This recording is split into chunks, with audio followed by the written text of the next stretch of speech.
नमस्कार, आप देख रहे हैं सुबह बोलेगा और आज सुबह बोलेगा में हम बात करेंगे जीका जंजाल बना जीका।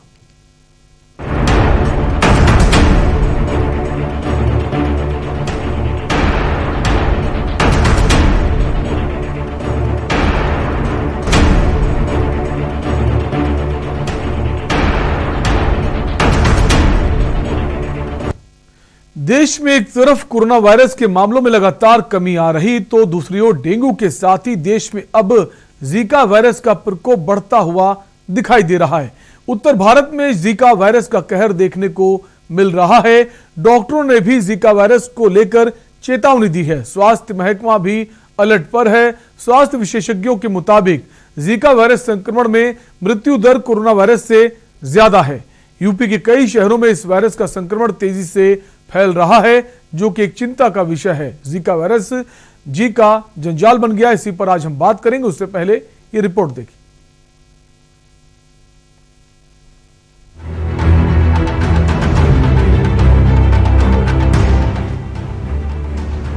उत्तर प्रदेश में धीरे धीरे जीका वायरस संक्रमण बढ़ता जा रहा है। कानपुर और कन्नौज के बाद राजधानी लखनऊ 2 नए मरीज मिलने से हड़कंप मच गया है। राजधानी से 2 नए मामले सामने आने के बाद स्वास्थ्य विभाग ने जांच और तेज लाने के निर्देश जारी किए हैं, लेकिन जीका वायरस अब जीका जंजाल बनता जा रहा है। राजधानी में मिले ये दोनों मरीज अलग अलग इलाके से हैं। हालांकि अभी तक प्रदेश में 4,468 लोगों की जांच हो चुकी है, जिनमें से 108 मरीज सामने आ चुके हैं। जीका वायरस संक्रमण के सबसे अधिक 105 मामले कानपुर से सामने आए हैं, वहीं कन्नौज से केवल 1 मरीज सामने आया है। संक्रमण को रोकने के लिए अस्पताल में भर्ती सभी बुखार के मरीजों का जीका वायरस टेस्ट करने के निर्देश दिए गए हैं। अभी ये जो दोनों केस थे, ये कृष्णनगर में एक मॉल में कार्य करते थे। तो कल से हम लोगों ने पूरी टीम लगा के फॉगिंग कराई है और जो भी सोर्स रिडक्शन के मच्छरों को प्रकोप को कम करने की जो भी व्यवस्था होती है कल से प्रारंभ हो गई है। घर घर जाके हमारी टीम देख रही कहीं पानी तो इकट्ठा नहीं है, मच्छरों को बढ़ने कोई और तो ऐसी वातावरण तो नहीं मिल रहा है। तो नगर निगम की टीम लगी हुई है, सब लोग मिलकर एक सामूहिक प्रयास कर रहे हैं ताकि मच्छरों का प्रकोप कम हो जाए। रक्त में तो 1 सप्ताह रहता है, तो 1 सप्ताह जैसे किसी को बुखार हुआ और रक्त में है और किसी मच्छर ने काटा हो तो मच्छर को वायरस गया, उसने दूसरे काटा, तो ऐसे ही वो फैल रहा है। ठीक है सर। तो इसके लिए हम लोगों ने वही मच्छर को पनपने से रोकने जितने भी उपाय हो सकते हैं उस पर कार्रवाई कल से चल रही है और आम जनता को भी निर्देश दिए गए हैं कि भाई ऐसी व्यवस्था करें, घर में मच्छरदानी का प्रयोग करें, जो मच्छर रोधी दवाइयाँ हैं उसको शरीर में लगाएं। जीका का खौफ कुछ ऐसा है कि ताज नगरी में कानपुर से आने वाले लोगों से जीका वायरस का खतरा अधिक है। ऐसे में यहाँ से यात्रा करने वाले लोगों पर विशेष निगरानी रखी जा रही है। निजी चिकित्सकों को भी ऐसे मरीजों की जानकारी पर सूचना देने को कहा है। बाहर से यात्रा कर लौटने वाले लोगों को बुखार आने पर हेल्पलाइन नंबर पर सूचना देने के निर्देश हैं। कानपुर में जीका वायरस के कई मरीज मिल रहे हैं। इसके संदिग्ध मरीजों के नमूनों की जांच एसएन मेडिकल कॉलेज में कराई जाएगी। खासकर कानपुर से आए लोग जिनको बुखार खांसी है, जो वह हेल्पलाइन नंबर 0562 26000412, 2600 और 9458569043 पर जानकारी दी जा सकती है। नगर में अब तक कुल 108 जीका धनात्मक रोगी पाए गए थे, जिनमें से 31 नेगेटिव हो गए हैं, यानी आज की दिनांक में कुल 77 धनात्मक रोगी एक्टिव रूप में हैं। और जितनी भी निरोधात्मक कार्रवाई थी, चाहे वो सर्वेलेंस की हो, चाहे सोर्स रिडक्शन की हो, सैंपलिंग की हो, फॉगिंग हो, चाहे साफ सफाई हो, वो सघन रूप से चलाई जा रही है। कानपुर नगर में काशीराम मान्यवर काशीराम ट्रॉमा सेंटर हॉस्पिटल को डेडिकेटेड जीका हॉस्पिटल के रूप में तैयार कर लिया गया है। कोरोना के बाद जीका वायरस से यूपी के स्वास्थ्य विभाग के माथे पर चिंता की लकीरें हैं। कुछ दिन पहले कानपुर दौरे पर आए सीएम योगी ने जीका वायरस से पीड़ित मरीजों से मुलाकात की थी और अफसरों को कड़ी निगरानी के आदेश दिए थे। लेकिन जिस तरह जीका का कहर बढ़ रहा है, वो यूपी के लिए किसी नए खतरे की घंटी से कम नहीं है।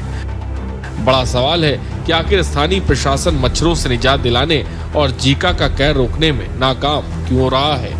देश की राजधानी लखनऊ में जीका वायरस ने दस्तक दे दी है। जीका वायरस के 2 मामले राजधानी लखनऊ में सामने आए हैं। लखनऊ से 80 किलोमीटर दूर कानपुर में जीका वायरस ने अपना कहर बरपाया था। लखनऊ में 2 मामले सामने आने के बाद स्वास्थ्य विभाग की भी लगातार चिंताएं बढ़ गई हैं। स्वास्थ्य विभाग ने हॉस्पिटलों में भी तैयारी कर ली है और बेड के इंतजाम कर लिए हैं, लेकिन नगर निगम के ऊपर भी जिम्मेदारी अब बढ़ गई है। जिस क्षेत्र में जीका वायरस के मामले सामने आए हैं वहां पर भी नगर निगम छिड़काव और अन्य इससे बचाने का जो कार्य है वो कर रही है। अब देखना ये होगा कि उत्तर प्रदेश की राजधानी लखनऊ में स्वास्थ्य विभाग कैसा कदम उठाएगा और जीका वायरस के बढ़ते खतरे को कैसे कम कर पाएगा या खत्म कर पाएगा। भरत सेठी, के न्यूज़ इंडिया, लखनऊ।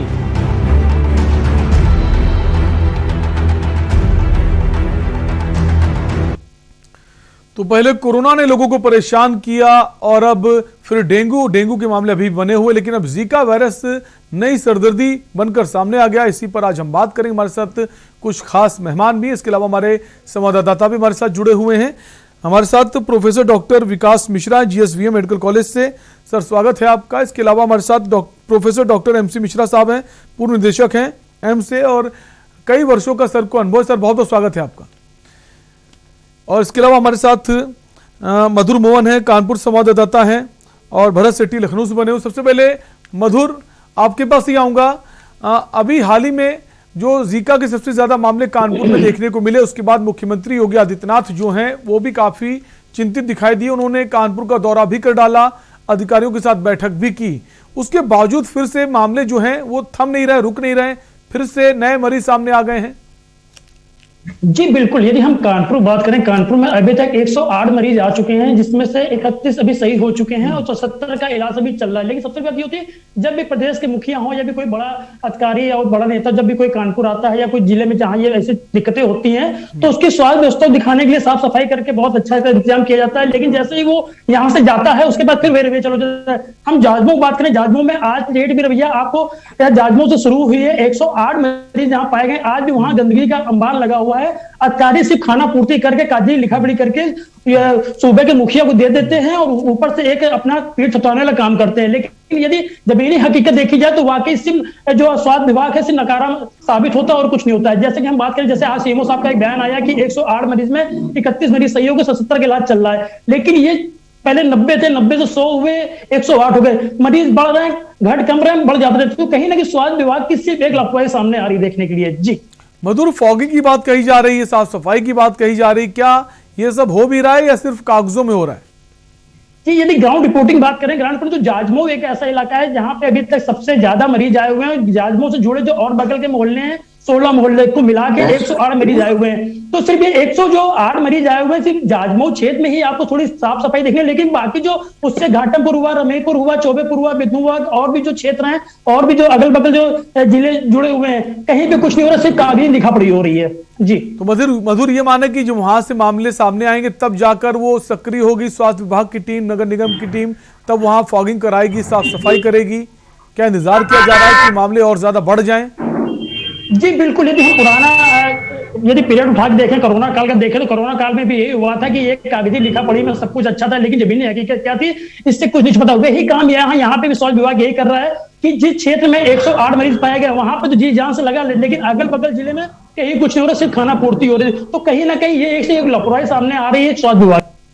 ठीक है, हमारे साथ भरत बने हुए लखनऊ से। भरत, अभी कानपुर में जीका के मामले थे, उसके बाद कन्नौज ही पहुंच गया, अब लखनऊ भी पहुंच गए। राजधानी में भी अब जीका वायरस के मामले सामने आए हैं, तो राजधानी कितना तैयार है इस बीमारी से मुकाबले के लिए? देखिए, पहले मैं सबसे पहले बता दूं कि अगर ये तैयार होती तो शायद 2 मामले भी सामने प्रकाश में आते। राजधानी लखनऊ से मात्र 80 किलोमीटर दूर कानपुर है, वहां पर लगातार मामले सामने आ रहे थे, लेकिन नगर निगम की कहे लापरवाही या स्वास्थ्य विभाग की लापरवाही, ना ही कोई छिड़काव हुआ, ना ही कोई नगर निगम की टीम एक्टिव हुई, जिसके बाद आखिरकार 2 मामले राजधानी में सामने आ गए। सबक पहले लेना चाहिए था। कानपुर में जिस तरह से मामले बढ़ रहे थे, राजधानी लखनऊ में भी साफ सफाई का जो अभियान है वो लगातार चलाना चाहिए था, ऐसा नहीं हुआ। लेकिन मुख्यमंत्री लगातार नजर बनाए रखे थे कानपुर पर भी, जिस तरीके से जीका वायरस अपने पैर से पसार रहा था। लखनऊ में मामले 2 सामने आ चुके हैं।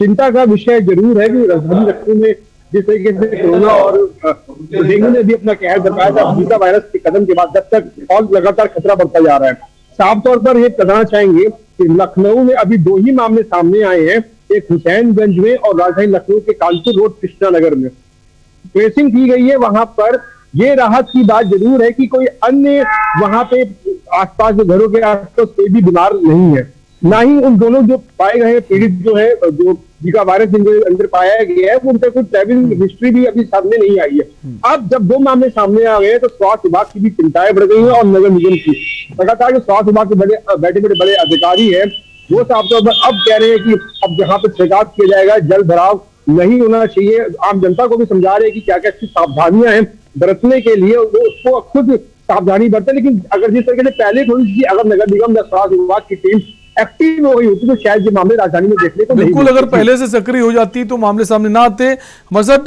साथ प्रोफेसर डॉक्टर एमसी मिश्रा साहब हैं। डॉक्टर एमसी मिश्रा जी, पहले कोरोना ने कहर बरपाया, अब डेंगू लोगों को परेशान कर रहा है, अभी भी परेशान कर रहा है, अब नया वायरस जीका वायरस आ गया है। पहले कानपुर में इसके मामले सर आए, अब ये लखनऊ पहुंच गया है, कन्नौज पहुंच गया है। क्या वायरस और तेजी से आगे बढ़ेगा सर? आपसे समझने की कोशिश करेंगे आखिर ये जीका वायरस है क्या, इसको कंट्रोल में लाने के लिए क्या क्या उपाय किए जाने चाहिए सर?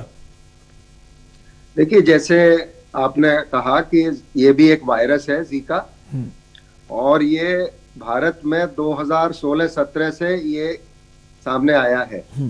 सबसे पहले राजस्थान में इसके संक्रमित कुछ 1-2 मरीज मिले थे, और जो चर्चा में ये आया, ये ओलंपिक गेम्स जब ब्राजील में हो रहे थे रियो में, उस समय उससे थोड़ा पहले आया, जहां पे ब्राजील में महिलाओं में जो बच्चे गर्भ जिनको धारण हो जाता है महिलाओं में, उनमें जो बच्चों में ब्रेन डेवलपमेंट इफेक्ट हुआ जीका वायरस के संक्रमण के बाद, इस वजह से ये चर्चा में आया। जो इसकी बातें हैं जीका की, ले लीजिए, कोविड से तुलना कर लें, डेंगू से कर लें, तो डेंगू और जीका का जो संक्रमण फैलता है वो लगभग एक तरीके से फैलता है, मच्छर के काटने से। और इसलिए जो डेंगू के उपाय चल रहे थे, अगर वही उपाय चल रहे हैं तो जीका कंट्रोल में आना चाहिए। लेकिन भारत में चूंकि घनी आबादी है सब तरफ, और अभी बरसात होके चुकी है, पानी का जमावड़ा रहता है, कूलर वगैरह लोग रखते हैं, तो उसमें मच्छर पनपते हैं। ईडिस इजिप्टियाई एक मच्छर है जो दिन में पनपता है और दिन में ही काटता है। इसलिए लोग अगर बचाव करेंगे तो डेंगू से भी बच जाएंगे, जीका से भी बच जाएंगे। जो कोरोना वायरस है वो आपके श्वास के द्वारा फैलता है, इसलिए वो अलग उसका चरित्र है। और वो जीका से अभी तक, देखिए, आपने भी आपकी स्टोरी में कहा कि लगभग 161 मरीज रिपोर्ट हुए हैं 4000 में से, तो हो सकता है जीका वायरस तो पहले भी रहा हूं, अब टेस्ट हो जा रहा है इसलिए पता लग जा रहा है। और ये इसके जो लक्षण होते हैं वो सामान्य होते हैं, बुखार के, हल्का बुखार आएगा 100-101, उसके बाद बदन में दर्द हो सकता है, सिर में दर्द हो सकता है, तो अगर जीआई ट्रैक इन्वॉल्व होगा थोड़ा बहुत पेट में भी हो सकता है, लेकिन स्वतः ठीक हो जाते हैं सारे वायरल फीवर, और जीका भी ठीक हो जाता है। जो इसमें समझने की बात है सबको, खास तौर से जो महिलाएं जिन्होंने अभी हाल में गर्भ धारण किया है, तो पहले 3 महीने गर्भ के यदि ये वायरस महिला से बच्चे में जाता है, जो गर्भ धारण करके जो बच्चा होता है यूट्रस में, बच्चेदानी में, तो ये ब्रेन के डेवलपमेंट को असर डाल सकता है। और माइक्रोकेफेली बोलते हैं उसको, बच्चे का जो ब्रेन छोटा हो जाता है तो जो सिर है वो छोटा हो जाता है, तो उसकी जो समस्या है वो थोड़ा सा गंभीर हो जाती है। वैसे जीका की बीमारी गंभीर नहीं होती है, और उसमें वही सब उपाय करने होते हैं जो डेंगू में करने होते हैं। बल्कि डेंगू में जो बुखार होता है वो तेज बुखार होता है, डेंगू हेमरेजिक शॉक हो जाता है, शॉक सिंड्रोम हो जाता है, मृत्यु की भी संभावना अधिक हो जाती है, जो जीका में नहीं है। बाकी लक्षण सभी वायरल इंफेक्शंस के समान होते हैं। जीका में फेफड़ों का कोई इन्वॉल्वमेंट नहीं होता है। हाँ, मांसपेशियों में दर्द हो सकता है, सिर में दर्द हो सकता है, पेट में दर्द हो सकता है बुखार के अलावा। तो लोग अगर इसको बचाव करेंगे, मच्छर का बचाव कर लेंगे, पूरी, अब तो सर्दी भी हो गई थोड़ी सी, तो पूरी बहा के कपड़े पहने, अपना पैर हाथ पर ढक के रखें, दिन में भी और रात में भी। अगर ये करेंगे, अच्छा, फिर ये शारीरिक संपर्क से भी फैलता है। अगर पति को अभी जीका वायरस हुआ है तो वो 2 हफ्ते, 3 हफ्ते, 4 हफ्ते उसके बाद अगर संभोग करते हैं तो वो वीर्य में हो सकता है वायरस जिंदा, और वो आपको पत्नी में चला जाएगा। तो शारीरिक संपर्क से भी जीका वायरस फैल सकता है। तो इसका लोगों का उपाय बहुत साधारण है, मच्छर से बचाव करेंगे तो जीका से बचाव हो जाएगा। और मेरा मानना तो ये कि जीका तो पहले भी रहा होगा, ऐसा नहीं है कि नहीं होगा, लेकिन अब जांच हो जा रही है तो पकड़ जा रहा है और पता लग जा रहा है कि भाई इन लोगों को जीका भी है और अब डेंगू भी है। तो दोनों ही, अभी सर्दी चूंकि अधिक हो रही है, जैसे जैसे सर्दी बढ़ेगी मच्छर कम होते जाएंगे और डेंगू और जीका दोनों ही कम हो जाएंगे। आप देखिए, कुल मिलाकर अगर आपको थोड़ा सा भी संशय है तो आप जांच करा सकते हैं, टेस्ट करा सकते हैं, फिर तो क्लियर हो जाएगा आप जीका वायरस की चपेट में है या नहीं है। आप सभी मेहमान हमारे साथ बने रहिए, एक ब्रेक का वक्त है, जल्द लौटेंगे।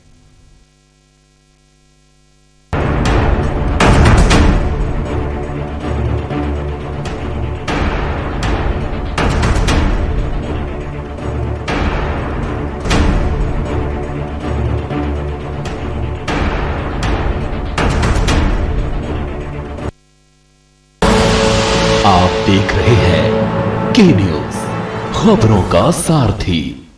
सदियों से सुनते आए हैं, बेटे बड़े होके अच्छी सी नौकरी करना, अच्छी सी नौकरी करना।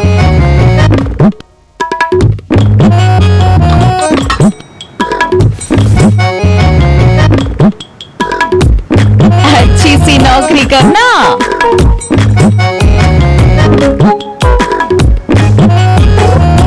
अच्छी सी नौकरी करना,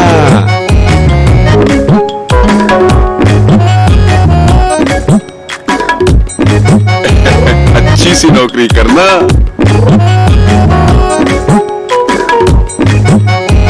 अच्छी सी नौकरी करना,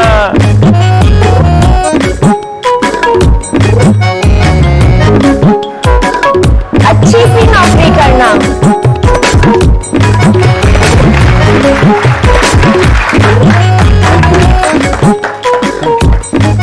अच्छी सी नौकरी करना। अगर सब अच्छी नौकरी करने वाले बनेंगे तो नौकरी देगा कौन? बेटा तुम अच्छी सी नौकरी देने वाला बनना। अगर भारत को दुनिया का नंबर 1 देश बनाना है तो आज हर बच्चे के अंदर एंटरप्रेन्योर माइंडसेट जगाना होगा।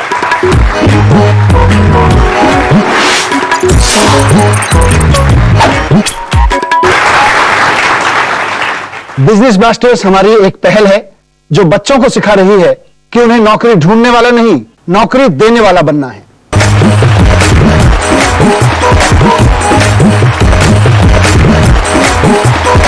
बिजनेस ब्लास्टर्स, छोटे बिजनेस स्टार्स, बड़े बिजनेस आइडियाज, 14 नवंबर से आपके टेलीविजन पर। जुबान के लिए उड़ चला गैरों की जमीन पर, खुशबू अपने पन की ढूंढता। दूर कितना भी जा, इस जुबान से दूर ना जा पाओगे। रुमल बोलो जुबान केसरी। आप देख रहे हैं के न्यूज, खबरों का सारथी।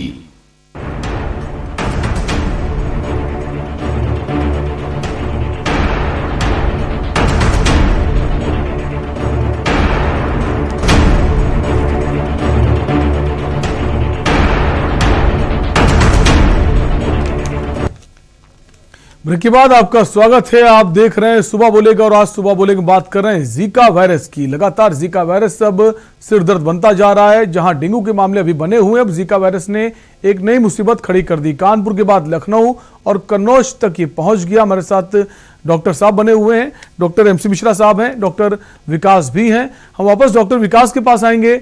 डॉक्टर विकास, ब्रेक से पहले जैसे डॉक्टर एमसी मिश्रा साहब बता रहे थे कि ये जो वायरस है ये शरीर के माध्यम से भी पहुंचता है, शारीरिक संपर्क अगर एक दूसरे से होता है तो भी ये फैलता है। इसके अलावा आपसे जानने की कोशिश करेंगे, क्या ये जो वायरस है अगर डेंगू से इसकी तुलना की जाए तो क्या ये डेंगू से ज्यादा खतरनाक है या कम खतरनाक है? क्योंकि लोगों में इस वक्त डर बना हुआ है। और खासकर कानपुर शहर के लोगों की बात करें तो नाम से ही वो डर जाते हैं कि पहले कोरोना का मुकाबला किया, फिर डेंगू, अब ये जीका, तुम चाहेंगे जीका के बारे में आप बताएं हमारे दर्शकों को, क्या वो डेंगू से ज्यादा खतरनाक है, कम खतरनाक है, और कितनी एहतियात बरतनी चाहिए? 670 students, of which one project has been completed and rest 5 are ongoing. And I've been the co-guide for 7 students, of which 3 are MD and 3 are post-graduate diploma in pediatric oncology, one for आपकी आवाज clear नहीं। Doctor विकास, मेरा सवाल आपसे यह है कि doctor विकास, क्या आप हमें सुन पा रहे हैं? कि जीका बीमारी जो होती है वायरस से, ये बिल्कुल जानलेवा नहीं है जी। ये सांस के द्वारा नहीं फैलती है, ये छूने से या सोशल कांटेक्ट से बिल्कुल नहीं फैलता है, और ये कोई नया वायरस नहीं है। 1947 में ये पहली बार जीका नाम के जंगल हैं, वहां पे युगांडा में, अफ्रीका में, वहां पे ये पहली बार मंकीज में डिटेक्ट हुआ था। उसके बाद अफ्रीका में ही 1952 में पहली बार मनुष्यों में पाया गया। तो ये देखा, ये मच्छर जनित बीमारी है, ये एडीज मच्छर के द्वारा फैलती है। एडीज अफ्रीकानस, वहां पे ये मच्छर बहुत कॉमन है, उससे वहां पे फैली, तो इसको अफ्रीकन लीनिएज बोला गया। और ये बहुत ही बिनाइन इलनेस होती है, 14 दिन में वायरस शरीर से अपने आप चला जाता है, और इसके जो मरीज होते हैं वो 60 से 80% तक लक्षण विहीन होते हैं, यानी कि उनमें कोई लक्षण नहीं होता है। और जो 20 से 40% मरीज बचते हैं, उनमें जो लक्षण आते हैं वो है जैसे बुखार आना, शरीर में चकत्ते पड़ना, आंखों का लालपन यानी कंजंक्टिवाइटिस, आंखों में जलन, जोड़ों में दर्द, हड्डियों में दर्द, जी मिचलाना इत्यादि।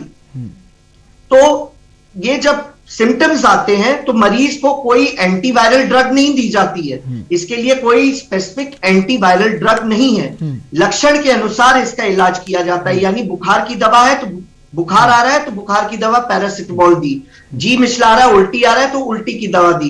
खास बात ध्यान में रखने वाली ये है कि इसमें शरीर में पानी कम होना नहीं चाहिए। और ये जो वायरस है, ये वायरस फ्लैवीविरिडी फैमिली को बिलोंग करता है, जिसपे डेंगू, चिकनगुनिया, जापानीज एन्केफेलाइटिस और येलो फीवर वायरस भी आते हैं।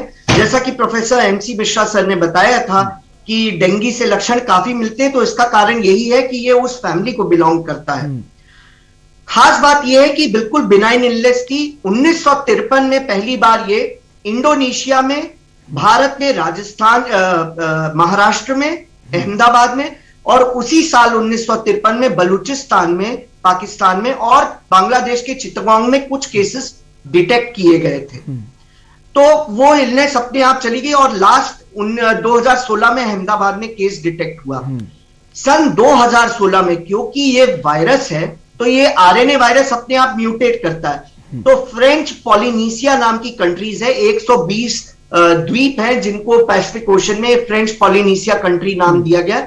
वहां पे ये वायरस म्यूटेट किया, अफ्रीकन लीनिएज वाला, और उसने अपने अंदर एक नई प्रवृत्ति कर ली कि जो गर्भवती महिलाएं हैं, अगर उनमें जीका वायरस इंफेक्शन हो जाता है तो महिला के लिए तो खतरनाक नहीं है, लेकिन उसमें पनपने वाले बच्चे को, फीटस को, कई तरह के मानसिक विकार जैसे माइक्रोकेफेली, मेनिंजाइटिस, मेनिंगो एन्केफेलाइटिस, स्टिल बर्थ और अबॉर्शन तक हो सकता है। ये अफ्रीकन लीनिएज की बात थी। जो इंडिया, पाकिस्तान, बांग्लादेश, श्रीलंका इत्यादि जगह में पाया जाता है उसको एशियन लीनिएज बोला गया है। और शोध में भी यह पाया गया है कि जो एशियन लीनिएज है वो उतना खतरनाक नहीं होता है। तो अगर आप देखें तो ये अगर करता भी है खतरा तो गर्भवती महिलाओं में पनपने वाले बच्चे को, अन्यथा और किसी को भी इसका खतरा नहीं है। ये बीमारी क्योंकि फ्लैवी वायरस की तरह है तो कुछ हद तक थ्रोम्बोसाइटोपिनिया भी करता है, लेकिन उतने केसेस नहीं पाए गए और इसके लिए कोई वैक्सीन भी नहीं है। जो डायग्नोसिस का तरीका होता है वो होता है, सबसे पहले हम RT-PCR करते हैं इसमें। उसमें हम जो सैंपल होता है वो ब्लड ले सकते हैं, CSF ले सकते हैं जो बच्चा पेट में पल रहा है, एमनियोटिक फ्लूइड, इसके साथ साथ urine. First 5 to 7 days onset of illness में RT-PCR पॉजिटिव आएगा, अन्यथा नेगेटिव हो जाएगा। इसके बाद जो टेस्ट हम करते हैं वो होता है एलाइजा, अगर वो 7 दिन बाद मरीज आ रहा है। एलाइजा में क्या नुकसान होता है कि एलाइजा अक्सर पॉजिटिव आ जाता है, IgM एंटीबॉडी पॉजिटिव आ जाता है। तो उसके लिए फिर तीसरा टेस्ट होता है प्लाक न्यूट्रलाइजेशन टेस्ट, जो कि कंफर्मेटरी होता है। अगर प्लाक न्यूट्रलाइजेशन टेस्ट पॉजिटिव आ रहा है और एलाइजा आईजीएम भी पॉजिटिव आ रहा है तो मान के चले कि मरीज को जीका वायरस इन्फेक्शन है। अन्यथा अगर आईजीएम पॉजिटिव आ रहा है और प्लाक न्यूट्रलाइजेशन टेस्ट नेगेटिव है तो ये मान के चले कि ये क्रॉस रिएक्शन है, फॉल्स पॉजिटिव है, डेंगू या चिकनगुनिया के कारण ये आईजीएम एलाइजा। कुल मिलाकर ज्यादा घबराने की जरूरत नहीं है। अगर आपको ये वायरस हुआ है तो आप जल्द ठीक भी हो सकते हैं। एक ब्रेक का वक्त है, आप सभी लोग बने रहिए, जल्द लौटेंगे।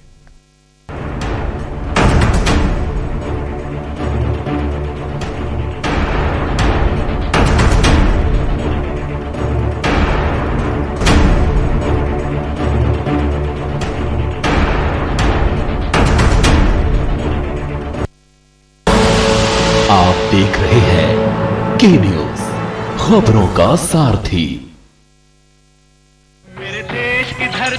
भैया भैया, हाँ यूं बताओ जरा, चैन की बंसी बजाना तो सुने रहे हैं, हाँ चैन का रेडियो बजा रहे हो। कहा है भैया, जब मन बहुत खुश होता है तो संगीत अपने आप फूटने लगता है, और फूटे भी कहा है ना भाई, कोई है जो हम किसानों के लिए अच्छा सोच रहा है। कहा है भैया कि पहले किसान करता था हाय हाय, और अब खेती किसानी की हर समस्या को बाय बाय। अंग्रेजी और क्या, अरे भाई ये सरकार हवाई बातें नहीं करती, जो कहती है वो करती है, और जो नहीं कहती वो तो डेफिनेटली करती है। आप भी सुनिए। किसानों के 36,000 करोड़ रुपए का ऋण माफ, गन्ना किसानों को 1.45 लाख करोड़ रुपए से अधिक गन्ना मूल्य का भुगतान, एमएसपी में दोगुना तक वृद्धि, 435 लाख मीट्रिक टन खाद्यान्न की सरकारी खरीद में किसानों को 79,000 करोड़ रुपए का भुगतान, प्रधानमंत्री किसान सम्मान निधि योजना में 37,521 करोड़ रुपए हस्तांतरित, 2,376 करोड़ रुपए की क्षतिपूर्ति, 4,72,000 करोड़ रुपए फसली ऋण का भुगतान, 2,151 करोड़ रुपए अनुदान राशि किसानों को मिली। याद रखना भाइयों, जो है गुमराह करते वो नहीं है किसानों के यार। जिसने दिखाई विकास की राह वही है अपनी सरकार, योगी सरकार, किसानों की सरकार। सोच ईमानदार, काम दमदार।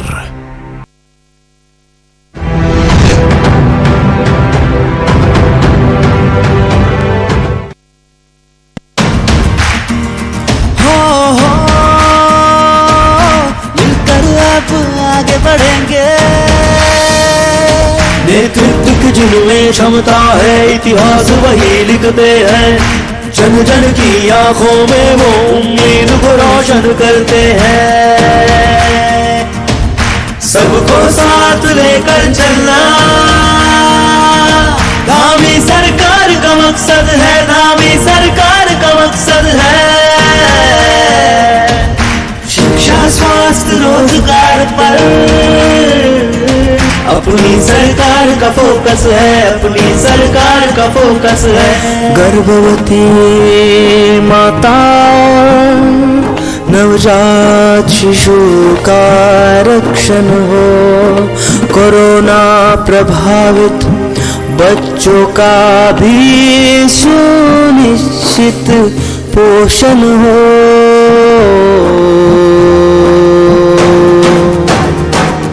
रोजगार भरपूर मिले, कौशल विकास का द्वार खुले, समृद्ध किसान की आय बढ़े, चहुमुखी विकास पहाड़ चढ़े, पहाड़ चढ़े। संकल्प लिया है, सिद्ध करेंगे, मिलकर हम आगे बढ़ेंगे, मिलकर अब आगे बढ़ेंगे, मिलकर अब आगे बढ़ेंगे, मिलकर अब आगे बढ़ेंगे, मिलकर अब आगे बढ़ेंगे।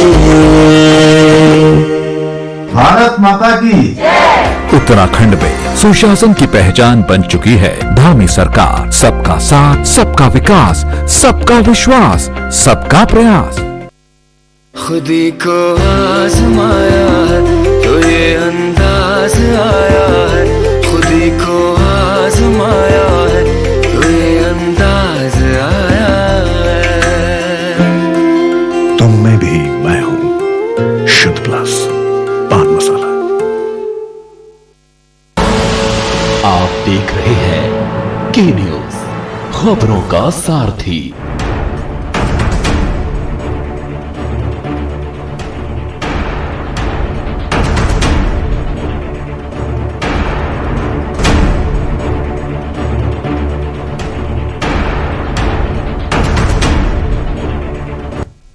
ब्रेक के बाद आपका स्वागत है। आप देख रहे हैं सुबह बोलेगा और सुबह बोलेगा हम बात कर रहे हैं जीका वायरस की, जहां ये वायरस कानपुर से शुरू होकर लखनऊ पहुंचा और अब ये कन्नौज में भी पहुंच चुका है। इसी पर हम बात कर रहे हैं। हमारे साथ अभय कटियार जुड़ चुके हैं, कन्नौज से हमारे संवाददाता हैं। अब कन्नौज में भी इसके मामले सामने आए हैं। कितना तैयार है वहां का स्वास्थ्य प्रशासन और इस वक्त ताजा हालात वहां के क्या हैं, आपसे जानना चाहेंगे।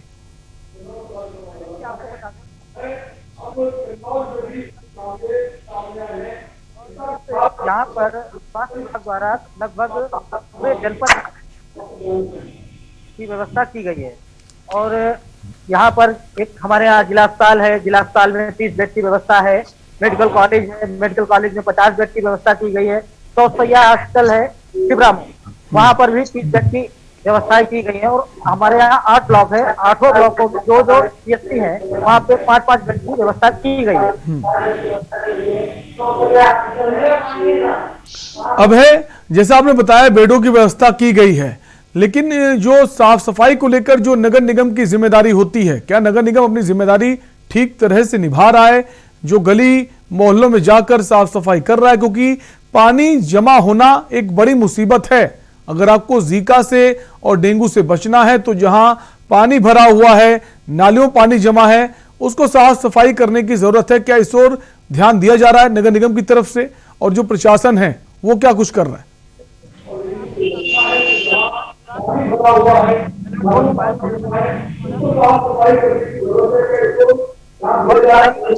दिख रही है।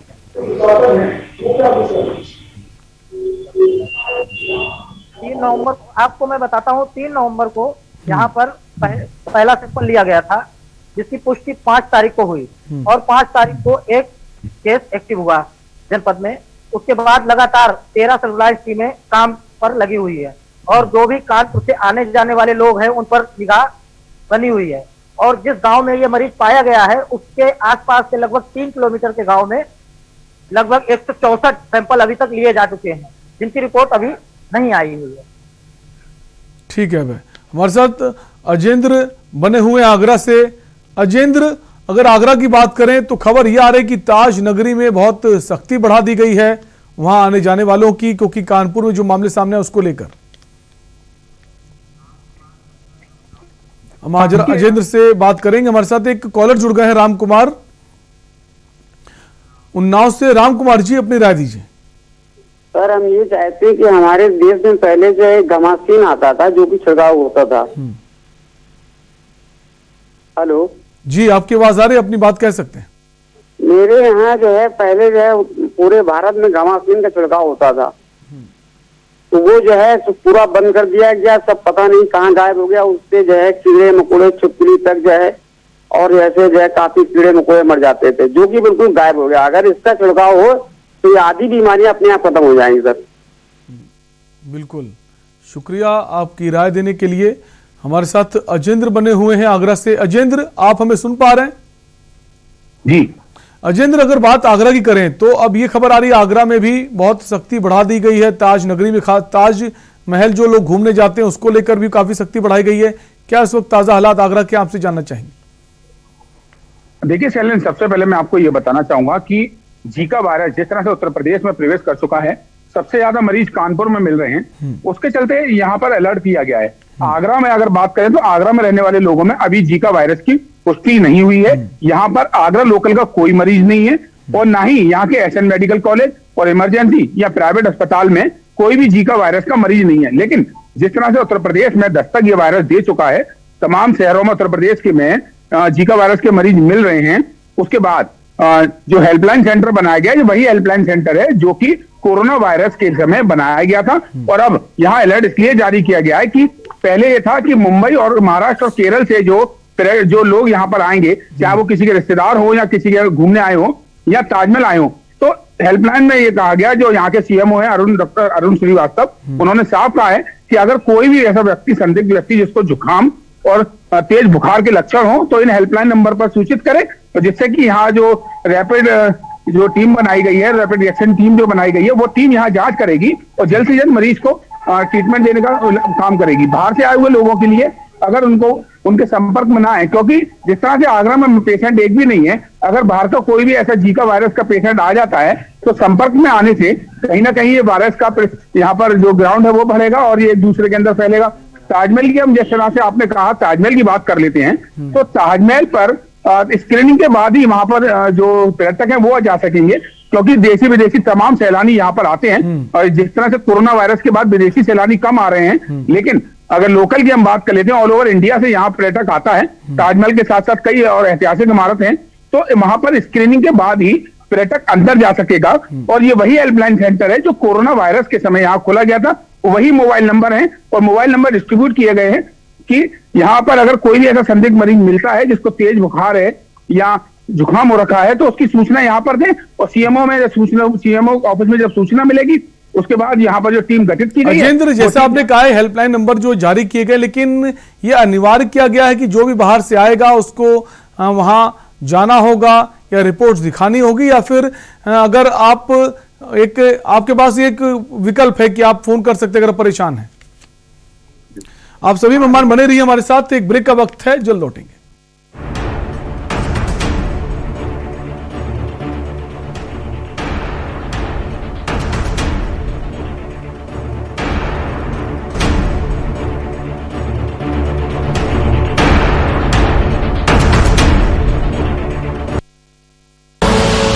आप देख रहे हैं के न्यूज, खबरों का सारथी।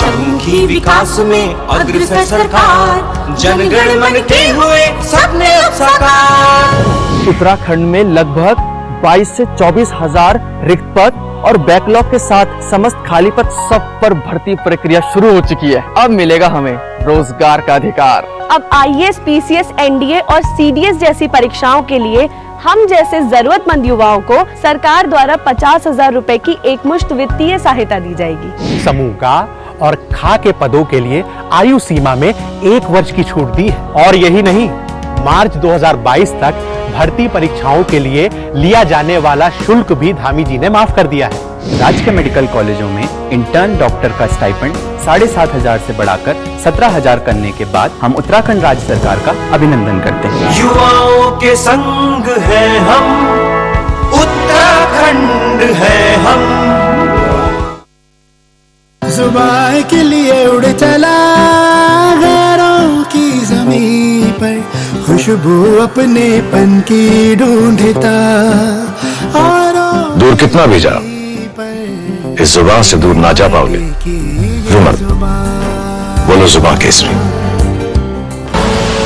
आप देख रहे हैं के न्यूज, खबरों का सारथी। ब्रेक के बाद आपका स्वागत है। आप देख रहे हैं सुबह बोलेगा, और सुबह बोलेगा हम बात कर रहे हैं जीका वायरस के बढ़ते मामलों की। लेकिन इसी बीच लखनऊ से बड़ी खबर आ रही, गायत्री प्रसाद प्रजापति जो है उनको सजा जो थी उसका ऐलान हो गया है। आजीवन कारावास की सजा सुनाई गई है। पूर्व मंत्री गायत्री प्रसाद प्रजापति को आजीवन कारावास की सजा सुनाई गई है। बड़ी खबर इस वक्त आपको बता रहे हैं लखनऊ से। इसके पहले इन्हें कोर्ट ने दोषी करार दिया था, आज सजा का ऐलान होना था और 2 लाख रुपए का जुर्माना भी लगाया गया। एमपी एमएलए कोर्ट ने सजा का ऐलान किया है। बड़ी खबर इस वक्त, सपा के नेता और पूर्व कैबिनेट मंत्री गायत्री प्रसाद प्रजापति को आजीवन कारावास की सजा सुनाई गई है। नाबालिग लड़की के साथ रेप के मामले में ये दोषी पाए गए हैं, जिसके बाद इन्हें सजा सुनाई गई है। गायत्री समेत 3 लोगों को भी आजीवन कारावास की सजा सुनाई गई है। अशोक तिवारी, आशीष शुक्ला ये वो नाम हैं जिन्हें भी सजा सुनाई गई है। तो बड़ी खबर इस वक्त आपको बता रहे लखनऊ से, समाजवादी पार्टी में कैबिनेट मंत्री रहे गायत्री प्रसाद प्रजापति को आजीवन कारावास की सजा सुनाई गई। 2 लाख रुपए का कोर्ट ने जुर्माना भी लगाया है। एमपी एमएलए कोर्ट ने सजा का ऐलान किया है। समाजवादी पार्टी की सरकार में कैबिनेट मंत्री थे गायत्री प्रसाद। नाबालिग लड़की के साथ रेप का मामला था जिसमें दोषी पाए गए थे। आज कोर्ट ने सजा का ऐलान किया है और गायत्री समेत 3 और लोगों को भी आजीवन कारावास की सजा सुनाई गई। अशोक तिवारी और आशीष शुक्ला ये वो नाम हैं जिन्हें भी आजीवन कारावास की सजा सुनाई गई है।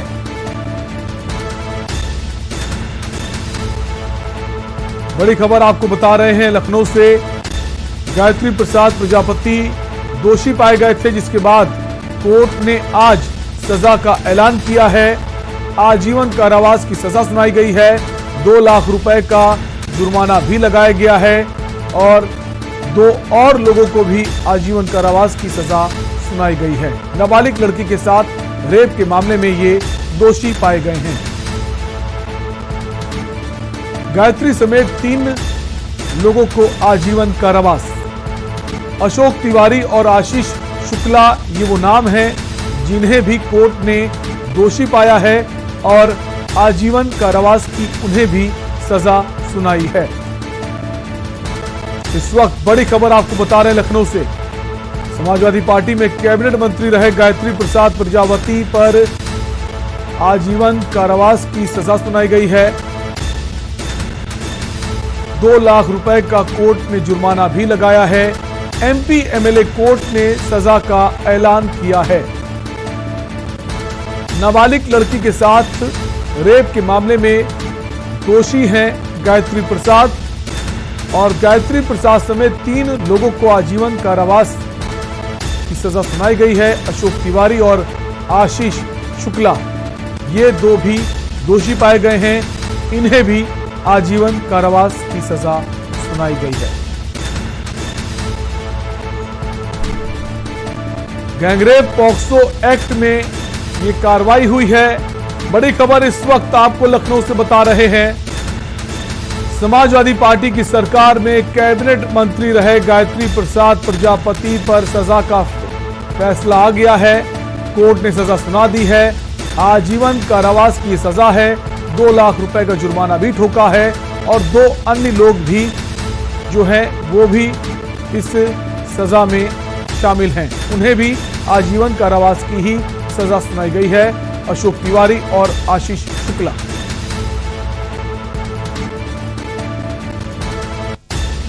गैंगरेप और पॉक्सो एक्ट के मामले में दोषी पाए गए हैं Gayatri Prasad.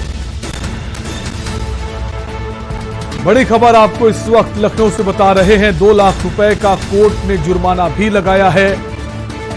MP MLA court ने सजा का ऐलान किया है। सपा के नेता और पूर्व कैबिनेट मंत्री गायत्री प्रसाद प्रजापति दोषी पाए गए हैं। आजीवन कारावास की सजा सुनाई गई है। नाबालिग लड़की के साथ रेप के मामले में दोषी पाए गए हैं गायत्री प्रसाद।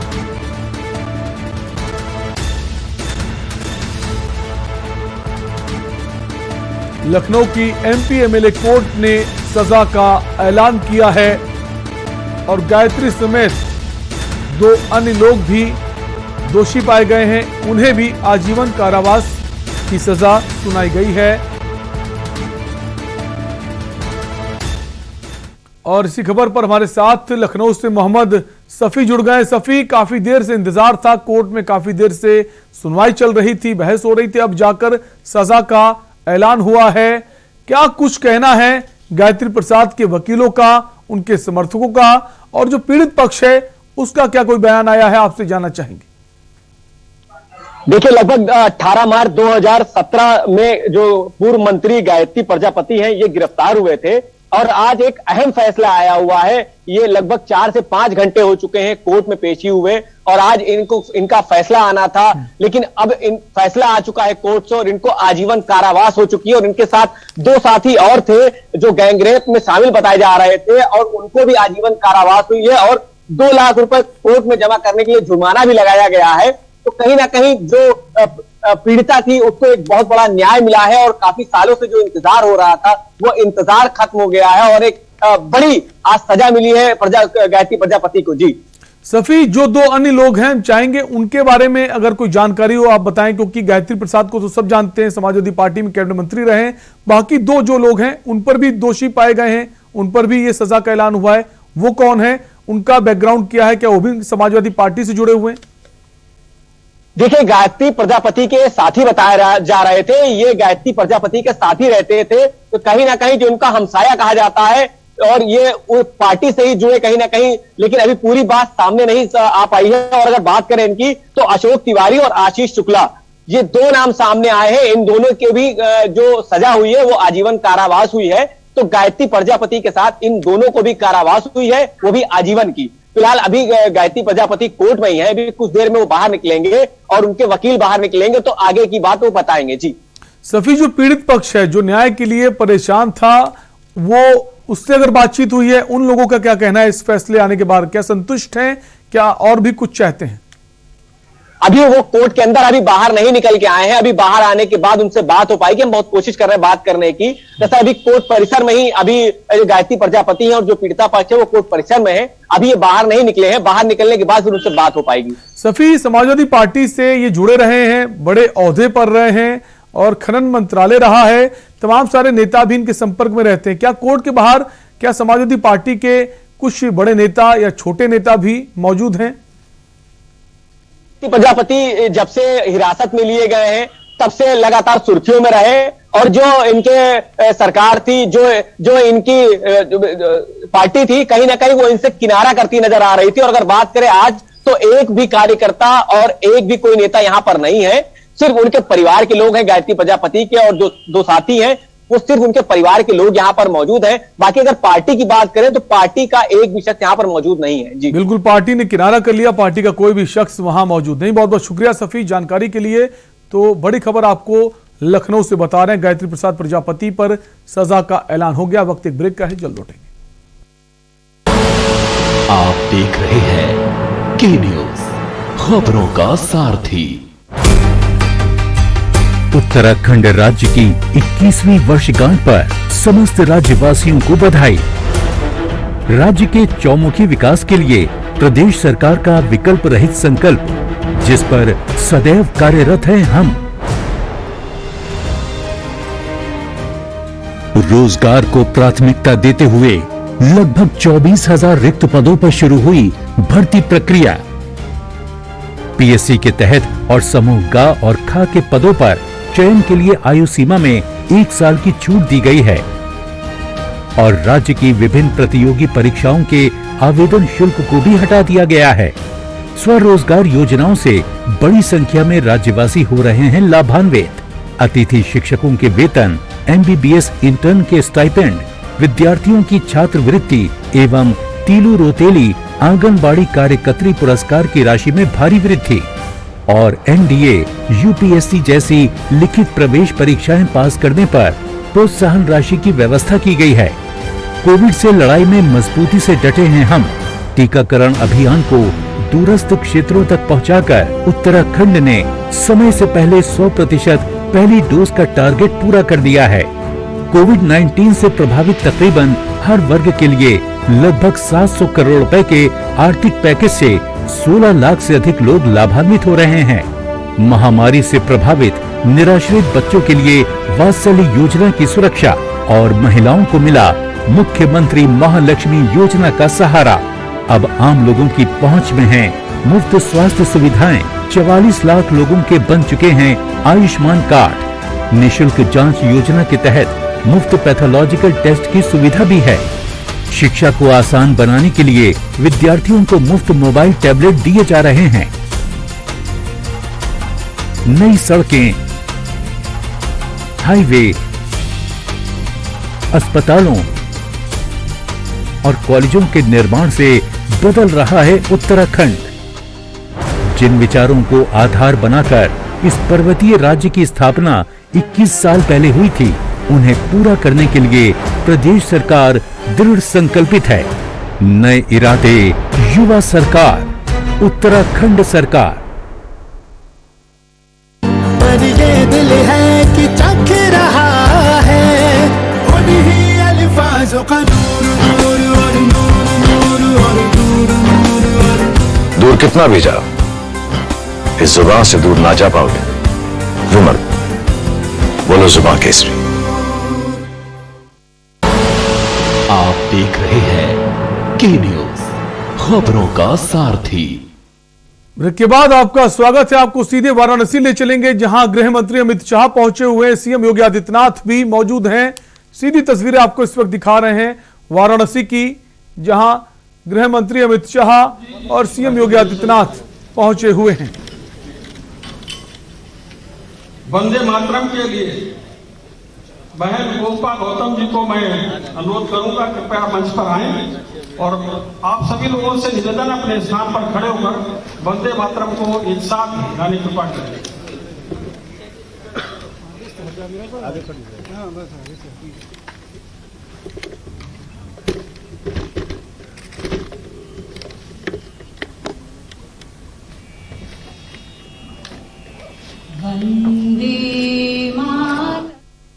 तो वाराणसी से ये तस्वीरें आपको दिखा रहे हैं। गृह मंत्री अमित शाह का यूपी का दौरा है, वाराणसी पहुंचे हुए हैं और जो इस वक्त तस्वीरें हैं, तमाम बड़े बड़े नेता सह प्रभारी जो बनाए गए हैं, उसके अलावा संगठन के तमाम बड़े नेता इस वक्त वहां मौजूद हैं और काफी अहम माना जा रहा है गृह मंत्री अमित शाह का ये उत्तर प्रदेश का दौरा और खासकर पूर्वांचल, क्योंकि पूर्वांचल को लेकर सरकार बहुत गंभीर है, सक्रिय है, क्योंकि पश्चिमी उत्तर प्रदेश में बहुत कुछ जो है ठीक नहीं है बीजेपी के लिए, जिसको लेकर अब पूरी कोशिश है संगठन की से लेकर शीर्ष नेतृत्व तक कि पूर्वांचल में किसी भी तरह की कोई कमी ना छोड़ी जाए, जिसको देखते हुए केंद्रीय मंत्री गृह मंत्री अमित शाह का यह दौरा बहुत अहम है। वाराणसी की तस्वीरें हम आपको दिखा रहे हैं जहां गृह मंत्री पहुंचे हुए हैं, उनके साथ सीएम योगी आदित्यनाथ मौजूद हैं, प्रदेश अध्यक्ष स्वतंत्र देव सिंह मौजूद हैं और तमाम जो यूपी के प्रभारी हैं, संगठन के लोग हैं, सभी इस वक्त मौजूद हैं। धर्मेंद्र प्रधान भी मौजूद हैं जो मुख्य प्रभारी बनाए गए हैं उत्तर प्रदेश के। तो वाराणसी पहुंचे हैं गृह मंत्री अमित शाह, ये तस्वीरें आप देख सकते हैं। जो विधानसभा प्रभारी हैं वो बैठक में शामिल हुए हैं, तमाम जो प्रभारी बनाए गए हैं, दोनों डिप्टी सीएम इस वक्त वहां मौजूद हैं। सीधी तस्वीरें आपको वाराणसी की दिखा रहे हैं, गृह मंत्री अमित शाह पहुंचे हुए हैं। विधानसभा प्रभारी की ये बैठक है। से आग्रह है, पहले ही बता दिया था कि आप लोग कृपया प्रस्थान करने की कृपा करें। आगे बैठक तो सुबह बोलेगा हम बात कर रहे थे जीका वायरस को लेकर, हमारे साथ डॉक्टर एमसी मिश्रा साहब जुड़े हुए थे। सर बहुत बहुत शुक्रिया हमसे जुड़ने के लिए। डॉक्टर विकास भी बने हुए थे, डॉक्टर विकास आपका भी बहुत बहुत शुक्रिया। फिलहाल के लिए आपसे लेंगे इजाजत, देखते रहिए के न्यूज इंडिया। नमस्कार।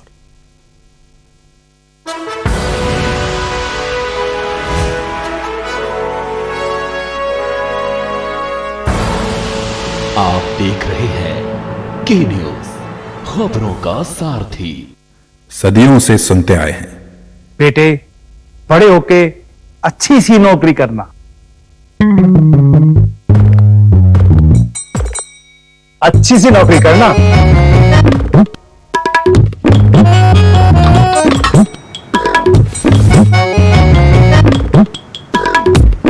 अच्छी सी नौकरी करना।